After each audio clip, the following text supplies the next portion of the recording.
we have no memory of recording this episode. None of us. It's been wiped. I see TV static when I try and think about it.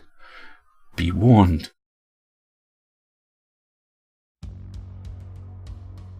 PseudoPod, episode 683 for January 3rd, 2020. The Mystery of the Blue Jar by Agatha Christie. Hey everyone, Happy New Year! I'm Kat, Associate Editor at PseudoPod, your host this week. This is my first time hosting, so hi! If you've only ever known me as Chronicle Flask on Twitter, this is what I sound like. Nice to meet you. I hope I make it through to the other side. And you too, of course. As it's a new year, we're specifically showcasing some stories which have just entered the public domain. Our author this week doesn't need much of an introduction. It's the indomitable Dame Agatha Mary Clarissa Christie. Born in 1890, died in 1976. She had quite a few publications during her lifetime. Indeed, if Wikipedia is to be believed, the only author whose sales eclipse hers in monetary terms is William Shakespeare. And he had a bit of a head start. This week's story, The Mystery of the Blue Jar, was first published in the UK in issue 233 of the Grand magazine in July 1924 and in the US in Metropolitan magazine the same year. It was reprinted in The Hound of Death and Other Stories in the UK in 1933 and in The Witness for the Prosecution and Other Stories in the US in 1948. Most of the stories in The Hound of Death and Other Stories are tales of fate and the supernatural, and this one is no exception, although they all have classic Christie twists. Your terrific narrator this week is B.J. Harrison of the Classic Tales podcast. He has recorded in virtually every genre to astounding acclaim, and has also appeared in commercials, on television, and in feature films. His work has received over 7,000 5-star reviews on iTunes and Audible. You can explore his library of classic titles at his website, thebestaudiobooks.com. and find him on Twitter at BJ Harrison Audio. As usual, all the links are in the show notes. Now, we have a story for you, and we promise you, it's true.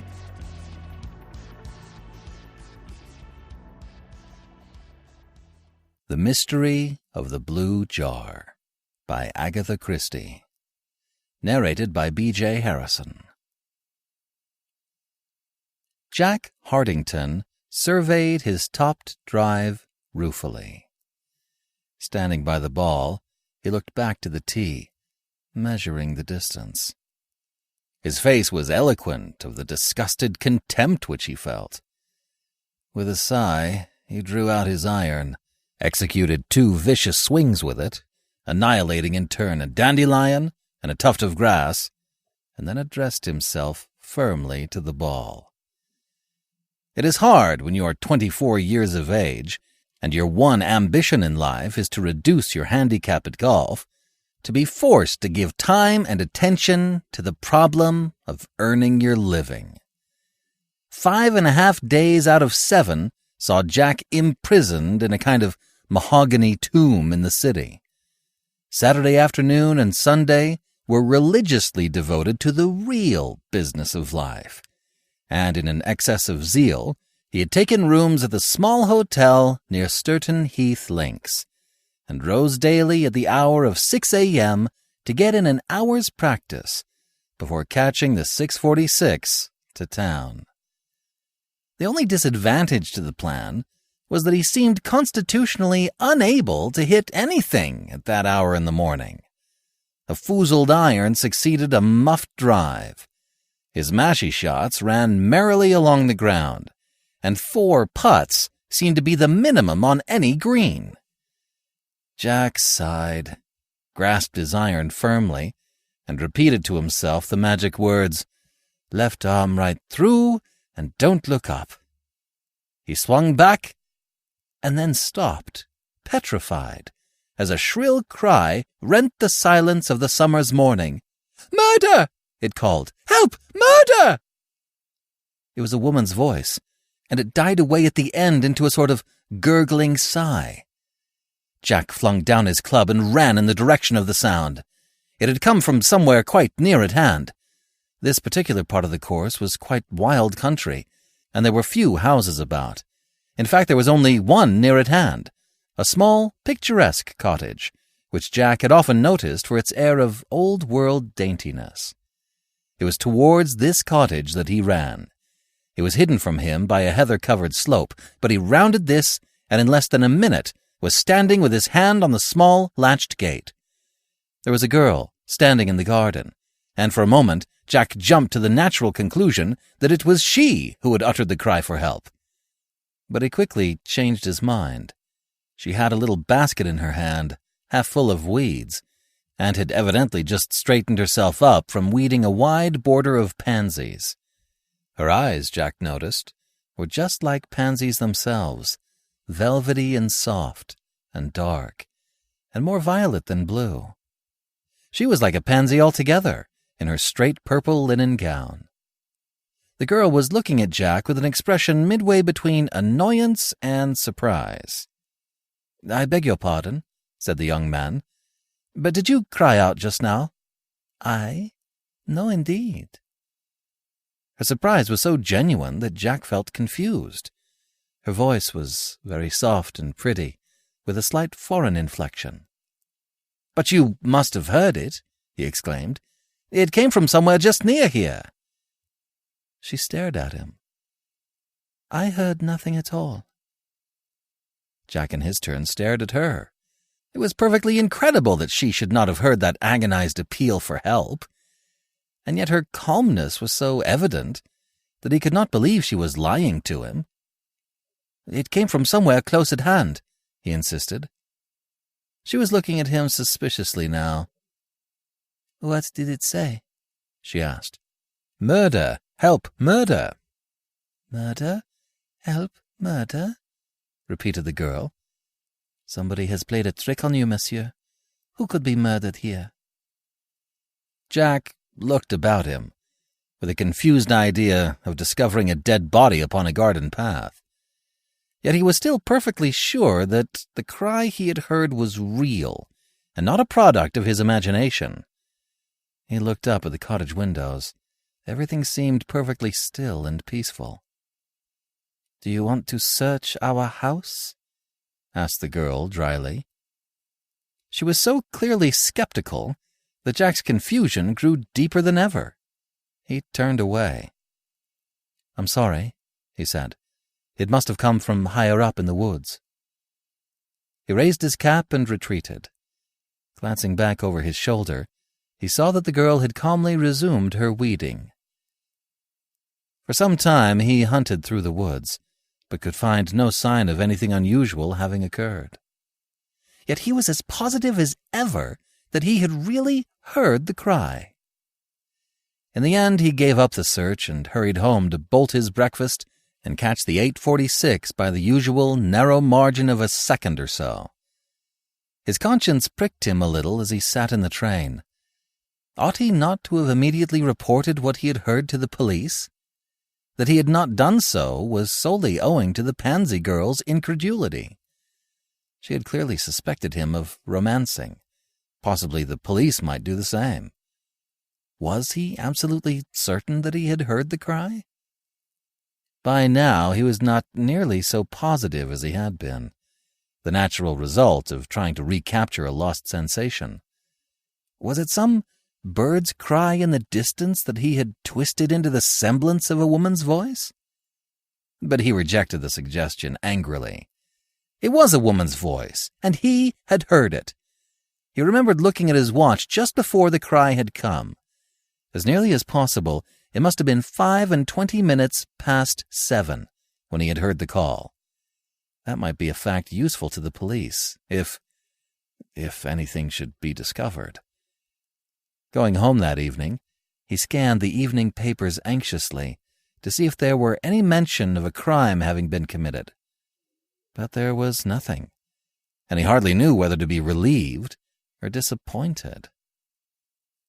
The following morning was wet, so wet that even the most ardent golfer might have his enthusiasm damped.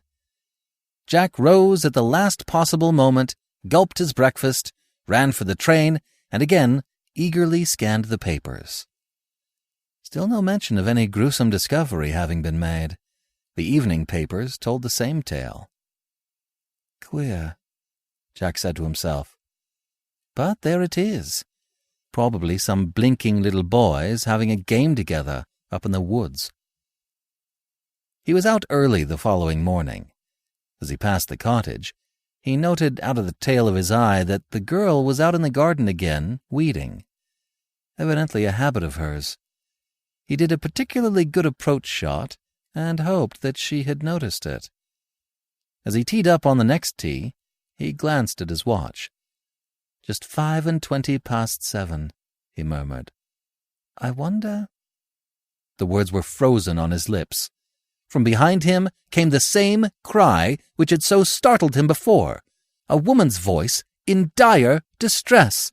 Murder! Help! Murder! Jack raced back. The pansy girl was standing by the gate.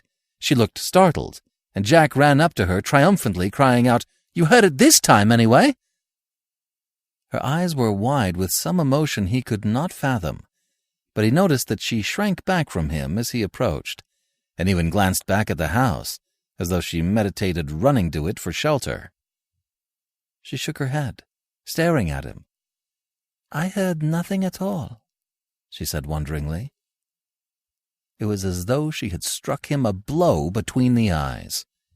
Her sincerity was so evident that he could not disbelieve her. Yet he couldn't have imagined it. He couldn't. He heard her voice speaking gently, almost with sympathy. You have had the shell shock, yes? In a flash he understood her look of fear, her glance back at the house. She thought that he suffered from delusions. And then, like a douche of cold water, came the horrible thought. Was she right? Did he suffer from delusions? Obsessed by the horror of the thought, he turned and stumbled away, without vouchsafing a word.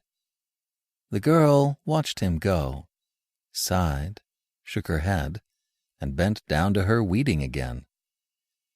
Jack endeavored to reason matters out with himself.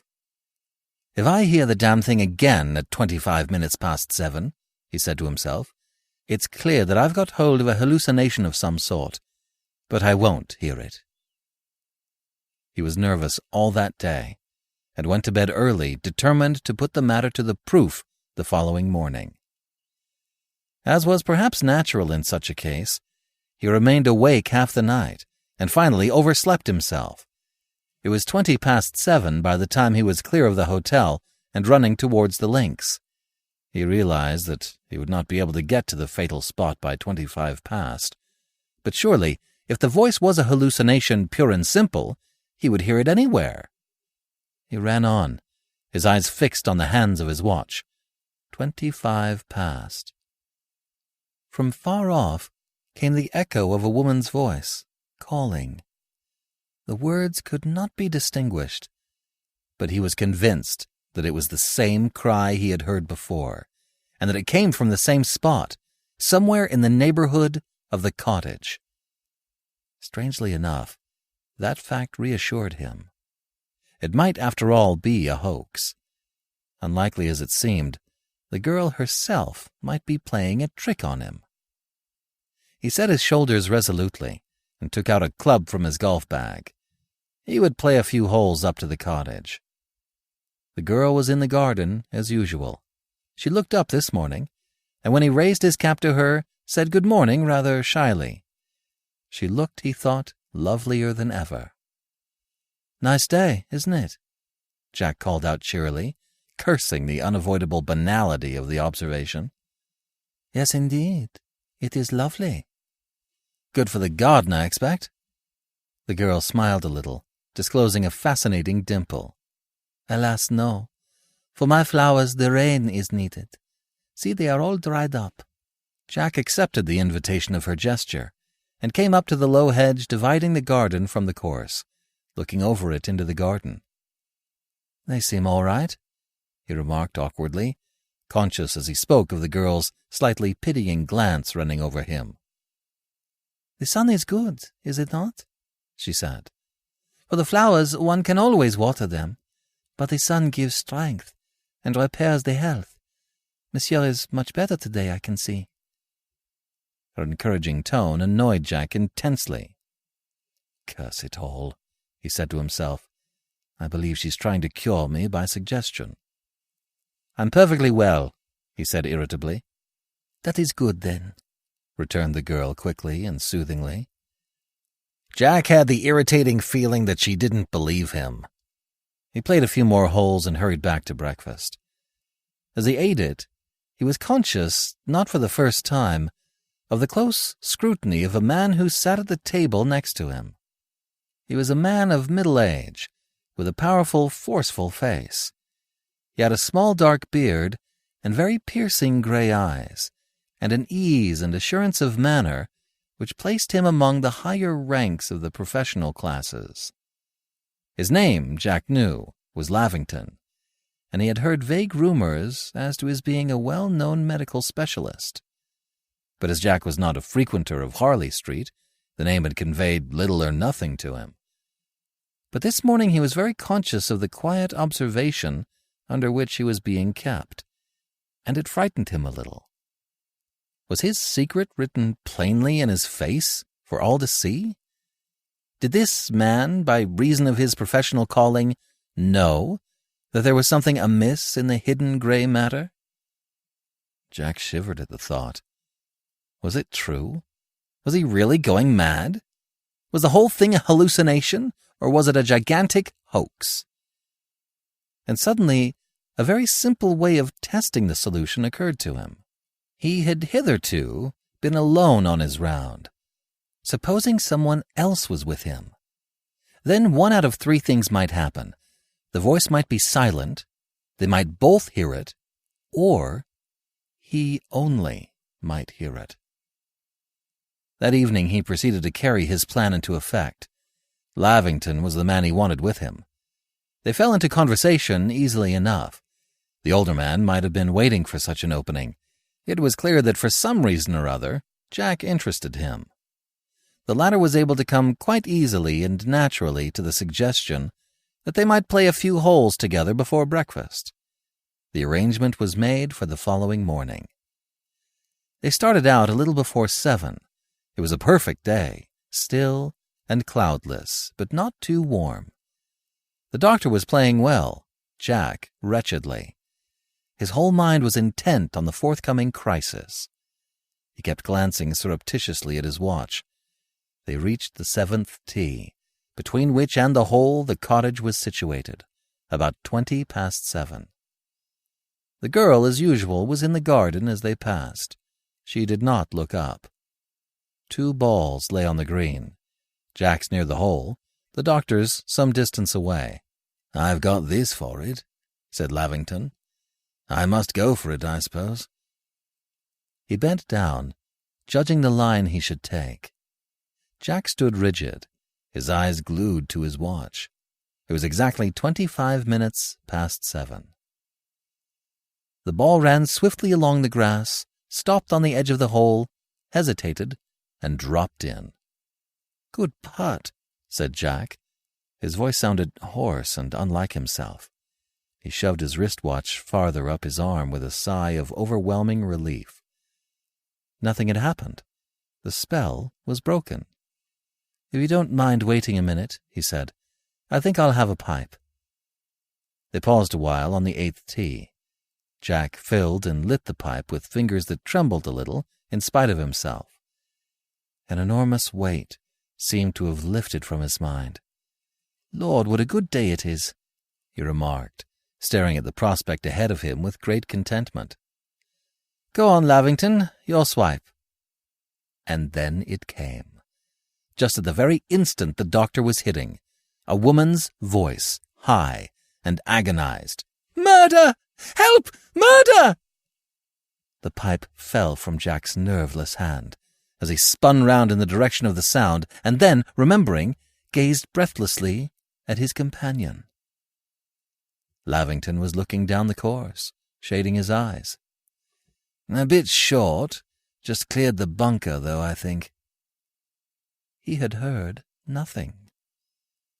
The world seemed to spin round with Jack. He took a step or two, lurching heavily. When he recovered himself, he was lying on the short turf, and Lavington was bending over him. "There, take it easy now, take it easy." "What did I do?" "You fainted, young man, or gave a very good try at it." "My God," said Jack, and groaned. "What's the trouble? Something on your mind?" "I'll tell you in 1 minute, but I'd like to ask you something first." The doctor lit his own pipe and settled himself on the bank. "Ask anything you like," he said comfortably. "You've been watching me for the last day or two. Why?" Lavington's eyes twinkled a little.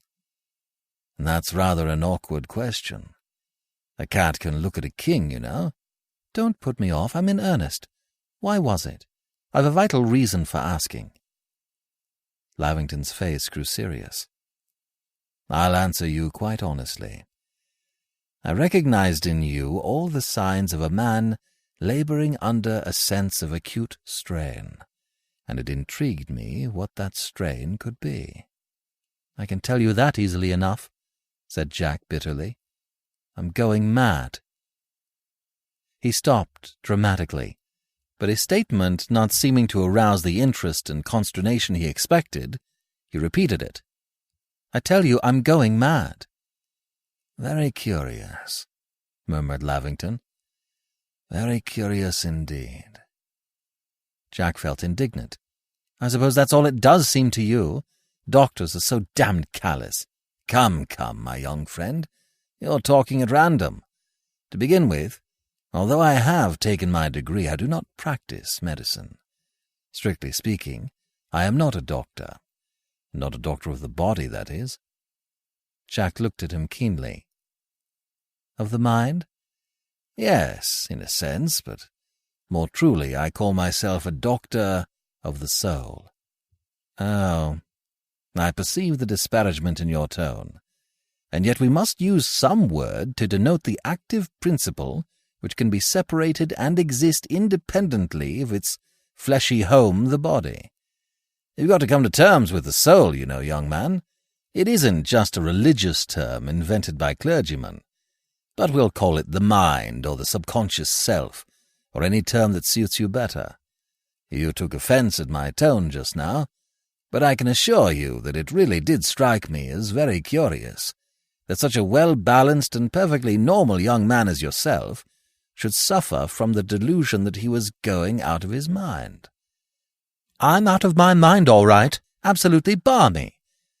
"You will forgive me for saying so, but I don't believe it." "I suffer from delusions." "After dinner?" "No, in the morning." "Can't be done," said the doctor, relighting his pipe which had gone out. "I tell you, I hear things that no one else hears." "1 man in 1,000 can see the moons of Jupiter. Because the other 999 can't see them, there's no reason to doubt that the moons of Jupiter exist, and certainly no reason for calling the 1,000th man a lunatic." "The moons of Jupiter are a proved scientific fact." "It's quite possible that the delusions of today may be the proved scientific facts of tomorrow."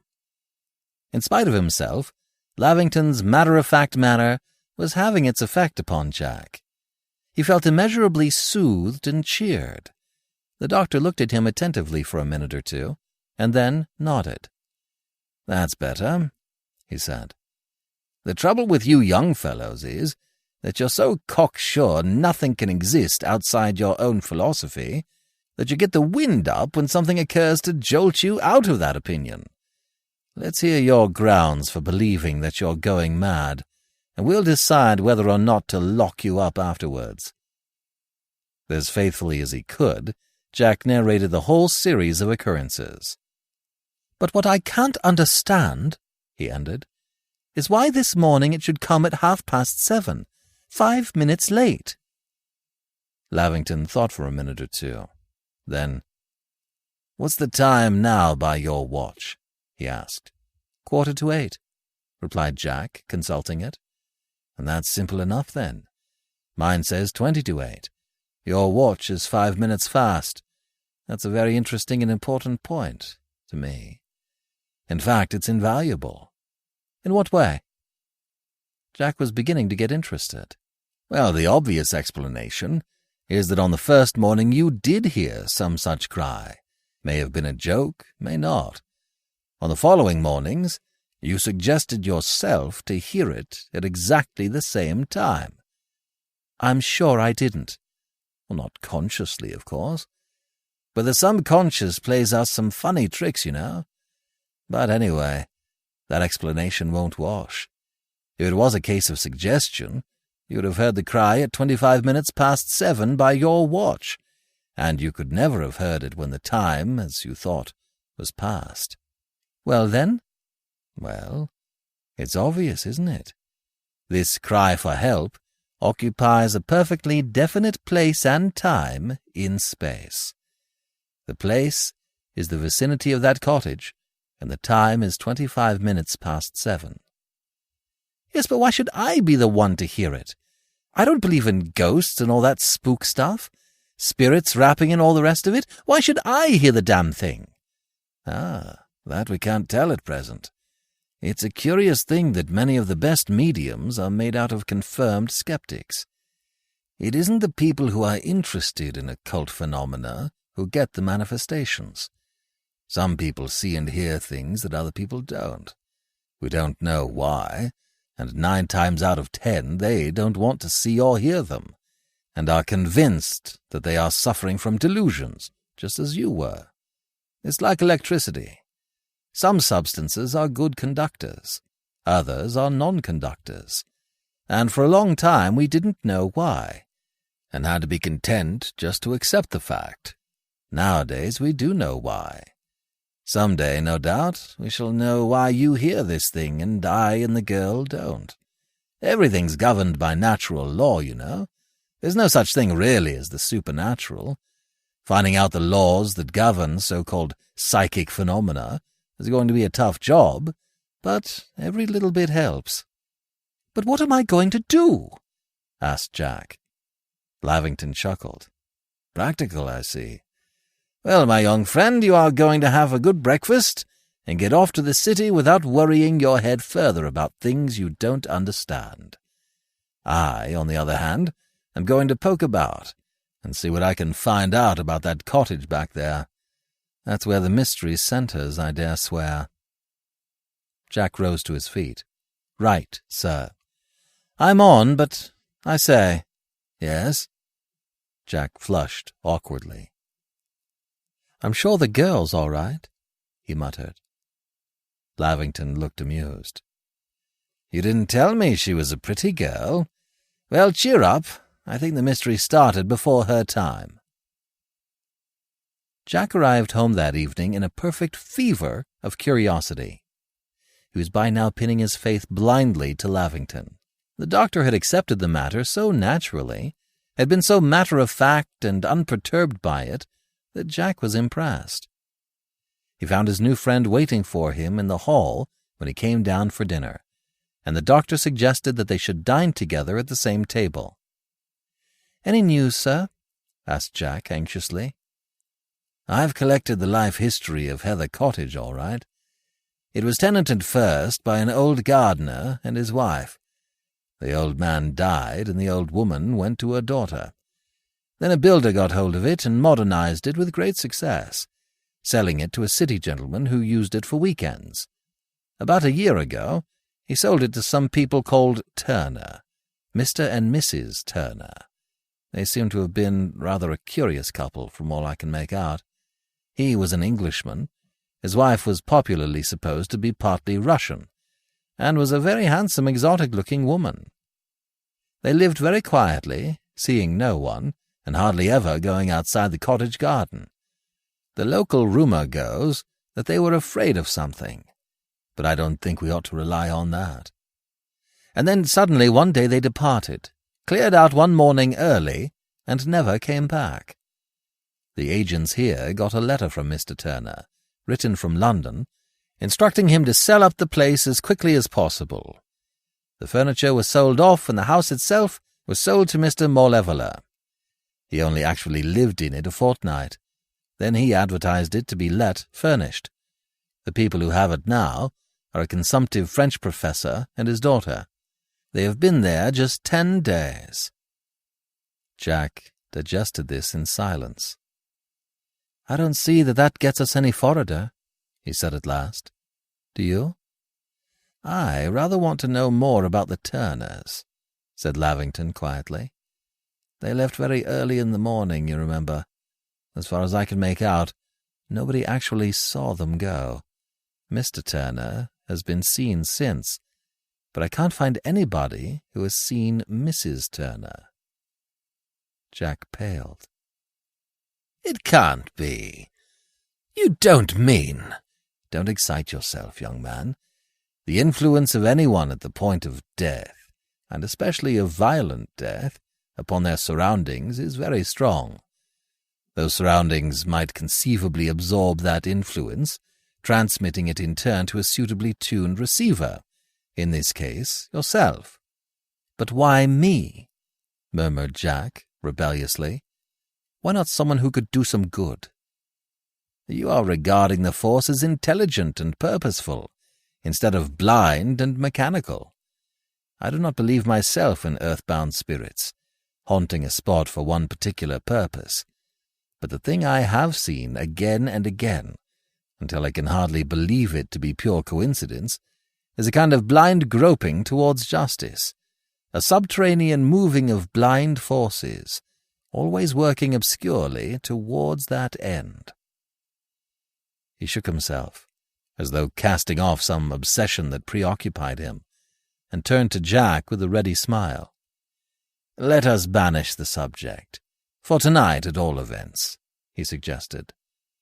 Jack agreed readily enough, but did not find it so easy to banish the subject from his own mind. During the weekend, he made vigorous inquiries of his own, but succeeded in eliciting little more than the doctor had done. He had definitely given up playing golf before breakfast. The next link in the chain came from an unexpected quarter. On getting back one day, Jack was informed that a young lady was waiting to see him. To his intense surprise, it proved to be the girl of the garden, the Pansy Girl, as he always called her in his own mind. She was very nervous and confused. "You will forgive me, monsieur, for coming to seek you like this, but there is something I want to tell you. She looked round uncertainly.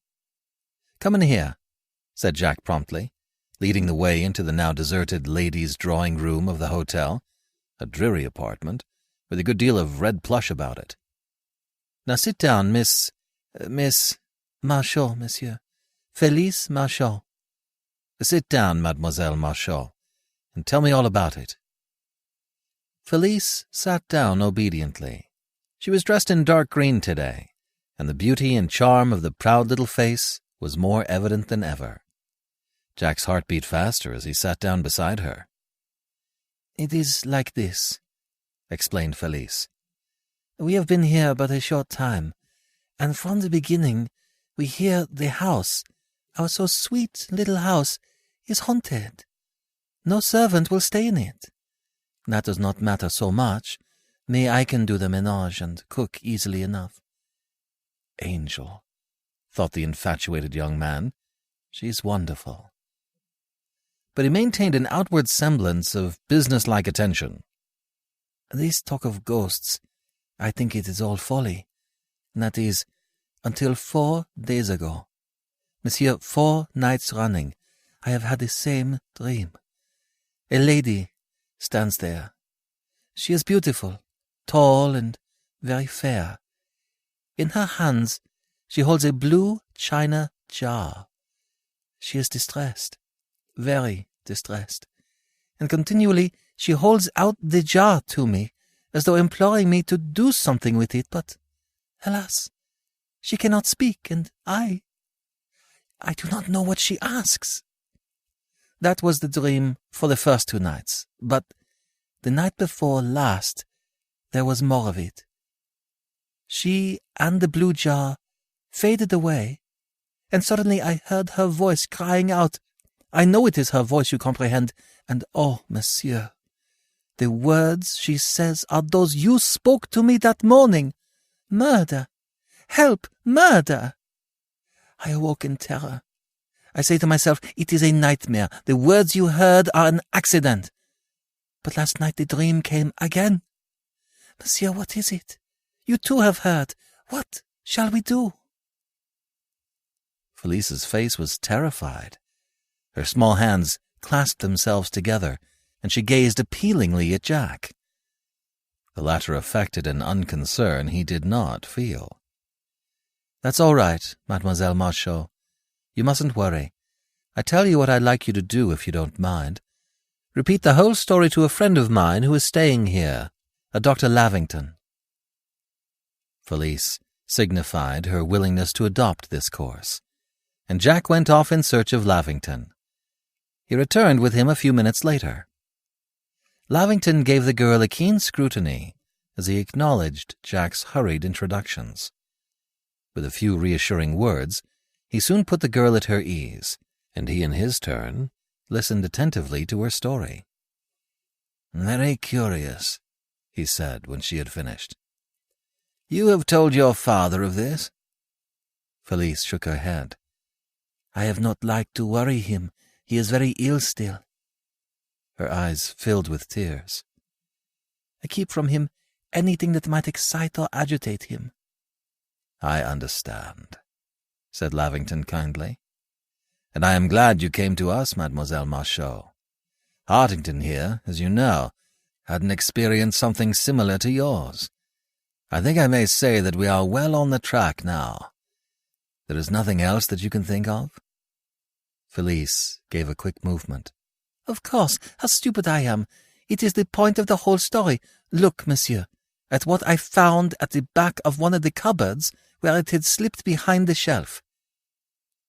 She held out to them a dirty piece of drawing paper, on which was executed roughly in watercolors a sketch of a woman. It was a mere daub, but the likeness was probably good enough. It represented a tall, fair woman with something subtly un-English about her face. She was standing by a table on which was standing a blue china jar. "I only found it this morning," exclaimed Felice. "Monsieur le Docteur, that is the face of the woman I saw in my dream, and that is the identical blue jar." "Extraordinary," commented Lavington. "The key to the mystery is evidently the blue jar. It looks like a Chinese jar to me, probably an old one. It seems to have a curious raised pattern over it." "It is Chinese," declared Jack. "I have seen an exactly similar one in my uncle's collection. He is a great collector of Chinese porcelain, you know, and I remember noticing a jar just like this a short time ago." "The Chinese jar," mused Lavington. He remained a minute or two lost in thought, then raised his head suddenly, a curious light shining in his eyes. "Hartington, how long has your uncle had that jar?" "How long? I really don't know." "Think. Did he buy it lately?" "I don't know. Yes, I believe he did, now I come to think of it. I'm not very interested in porcelain myself, but I remember his showing me his recent acquisitions, and this was one of them." "Less than 2 months ago? The Turners left Heather Cottage just 2 months ago." "Yes, I believe it was." "Your uncle attends country sales sometimes?" "He's always tooling round to sales." "Then there is no inherent improbability in our assuming that he bought this particular piece of porcelain at the sale of the Turners' things. A curious coincidence, or perhaps what I call the groping of blind justice. Hartington, you must find out from your uncle at once where he bought this jar." Jack's face fell. "I'm afraid that's impossible. Uncle George is away on the continent. I don't even know where to write to him." "How long will he be away?" 3 weeks to a month at least." There was a silence. Felice sat looking anxiously from one man to the other. "Is there nothing that we can do?" she asked timidly. "Yes, there is one thing," said Lavington in a tone of suppressed excitement. It is unusual, perhaps, but I believe that it will succeed. Hartington, you must get hold of that jar. Bring it down here, and if Mademoiselle permits, we will spend a night at Heather Cottage, taking the blue jar with us." Jack felt his skin creep uncomfortably. "What do you think will happen?" he asked uneasily. "I have not the slightest idea, but I honestly believe that the mystery will be solved and the ghost laid. Quite possibly there may be a false bottom to the jar, and something is concealed inside it. If no phenomena occur, we must use our own ingenuity." Felice clasped her hands. "It is a wonderful idea," she exclaimed. Her eyes were alight with enthusiasm. Jack did not feel nearly so enthusiastic. In fact, he was inwardly funking it badly, but nothing would have induced him to admit the fact before Felice. The doctor acted as though his suggestion were the most natural one in the world. "When can you get the jar?" asked Felice, turning to Jack. "Tomorrow," said the latter unwillingly. He had to go through with it now, but the memory of the frenzied cry for help that had haunted him each morning was something to be ruthlessly thrust down and not thought about more than could be helped. He went to his uncle's house the following evening and took away the jar in question. He was more than ever convinced when he saw it again that it was the identical one pictured in the watercolor sketch, but carefully as he looked over it, he could see no sign that it contained a secret receptacle of any kind. It was 11 o'clock when he and Lavington arrived at Heather Cottage. Felice was on the lookout for them and opened the door softly before they had time to knock. "Come in," she whispered. "My father is asleep upstairs, and we must not wake him. I have made coffee for you in here." She led the way into the small, cozy sitting room. A spirit lamp stood in the grate, and bending over it, she brewed them both some fragrant coffee. Then Jack unfastened the Chinese jar from its many wrappings. Felice gasped as her eyes fell on it. But yes, she cried eagerly. "That is it. I would know it anywhere." Meanwhile, Lavington was making his own preparations. He removed all the ornaments from a small table and set it in the middle of the room. Round it, he placed 3 chairs. Then, taking the blue jar from Jack, he placed it in the center of the table. "Now," he said, "we are ready. Turn off the lights and let us sit round the table in the darkness." The others obeyed him.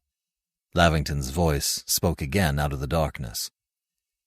"Think of nothing, or of everything. Do not force the mind. It is possible that one of us has mediumistic powers. If so, that person will go into a trance. Remember, there is nothing to fear. Cast out fear from your hearts and drift, drift." His voice died away and there was silence. Minute by minute, the silence seemed to grow more pregnant with possibilities. It was all very well for Lavington to say, "Cast out fear." It was not fear that Jack felt. It was panic. And he was almost certain that Felice felt the same way. Suddenly, he heard her voice, low and terrified. "Something terrible is going to happen. I can feel it." "Cast out fear," said Lavington. "Do not fight against the influence." The darkness seemed to get darker, and the silence more acute, and nearer came that indefinable sense of menace. Jack felt himself choking, stifling. The evil thing was very near. And then the moment of conflict passed. He was drifting downstream, his lids closed. Peace. Darkness. Jack stirred slightly. His head was heavy as lead. Where was he? Sunshine? Birds? He lay staring up at the sky. Then it all came back to him. The sitting, The little room. Felice and the doctor. What had happened? He sat up, his head throbbing unpleasantly, and looked round him. He was lying in a little copse not far from the cottage. No one else was near him. He took out his watch. To his amazement, it registered 12:30. Jack struggled to his feet and ran as fast as he could in the direction of the cottage. They must have been alarmed by his failure to come out of the trance and carried him out into the open air. Arrived at the cottage, he knocked loudly on the door. But there was no answer, and no signs of life about it. They must have gone off to get help, or else— Jack felt an indefinable fear invade him. What had happened last night? He made his way back to the hotel as quickly as possible. He was about to make some inquiries at the office when he was diverted by a colossal punch in the ribs which nearly knocked him off his feet. Turning in some indignation, he beheld a white-haired old gentleman wheezing with mirth. "Didn't expect me, my boy. Didn't expect me, eh?" said this individual.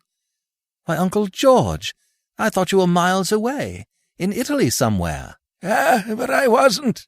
Landed in Dover last night. Thought I'd motor up to town and stop here and see you on the way.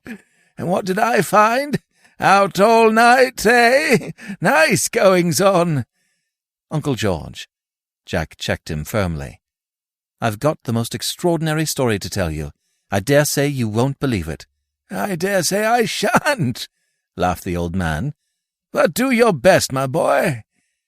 "But I must have something to eat," continued Jack. "I'm famished."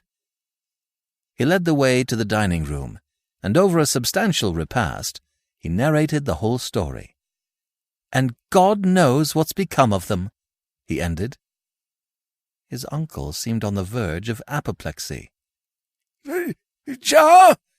he managed to ejaculate at last. "The blue jar? What's become of that?" Jack stared at him in non-comprehension, but submerged in the torrent of words that followed, he began to understand. It came with a rush. "Ming! Unique! Gem of my collection! Worth £10,000 at least! Offer from Hoggenheimer, the American millionaire! Only one of its kind in the world! Confound it, sir! What have you done with my blue jar?" Jack rushed from the room. He must find Lavington. The young lady at the office eyed him coldly. "Dr. Lavington left late last night, by motor. He left a note for you." Jack tore it open. It was short and to the point. "My dear young friend, is the day of the supernatural over?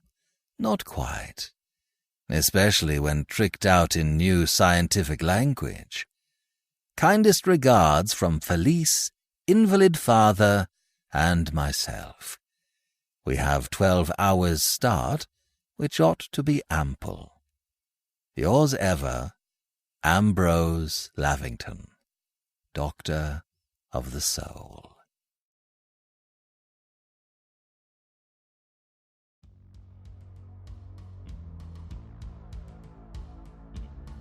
And we're back, with only a slight headache. It's rarely a good idea to drink a hot beverage in a Christie story. As I mentioned at the start, Christie was a prolific writer.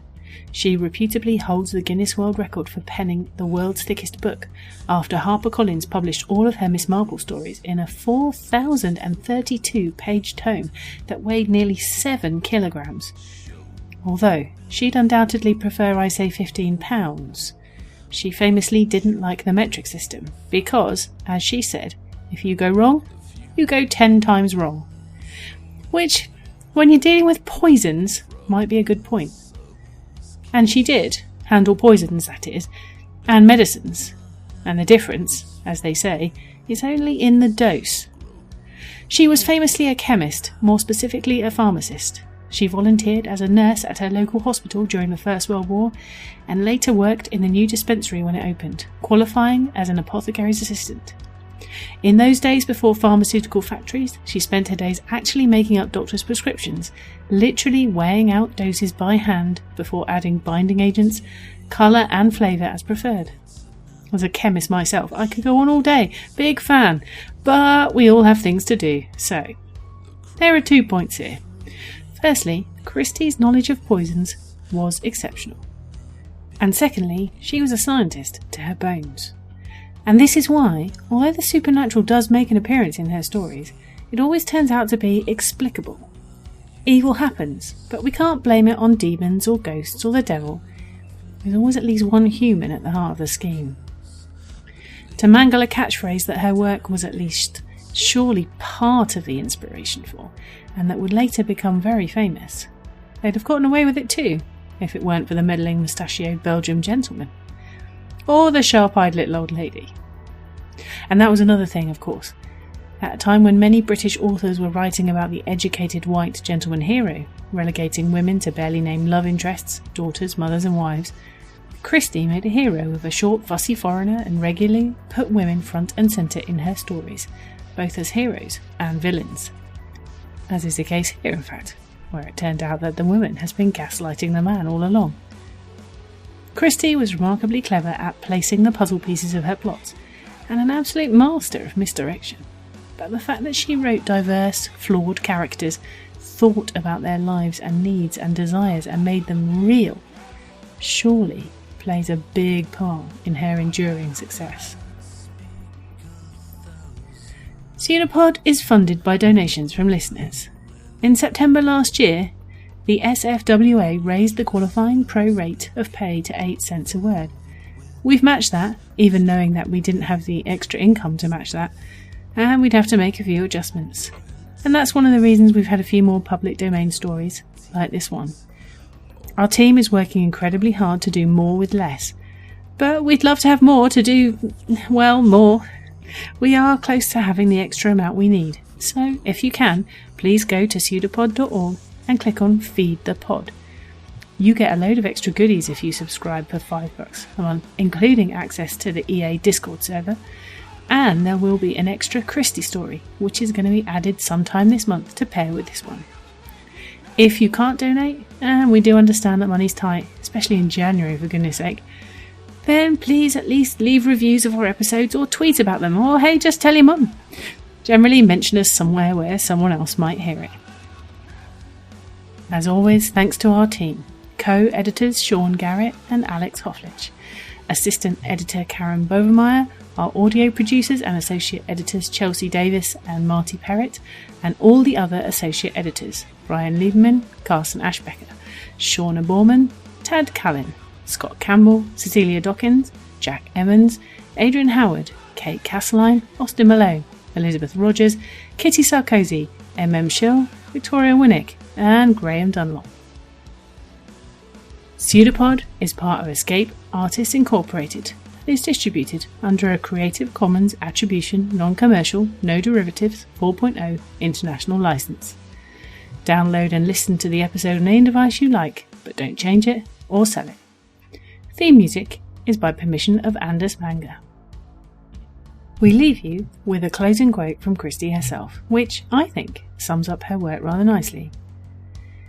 The impossible could not have happened, and therefore the impossible must be possible, in spite of appearances. See you soon, folks. Here's hoping 2020 brings some good things.